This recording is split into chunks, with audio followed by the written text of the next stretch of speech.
Somn ușor și visuri blânde, luna în cer cu stele scânte,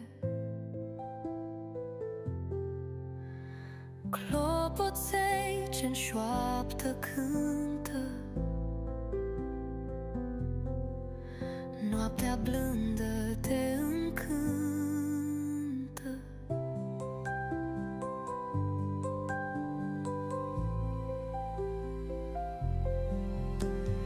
Vântul spune povestioare,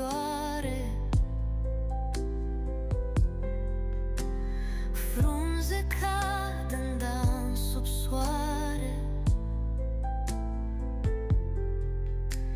xilofonul intre sare,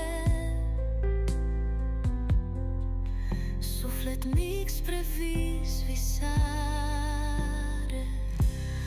Dorm copile sub perdea, stele aprind o galaxie în ceață, chime cântă iar pe rând, somnul dulce te cuprinde în gând.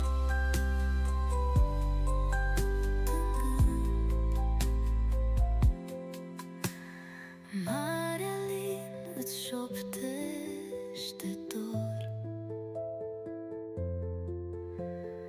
valuri plâng un cântec ușor.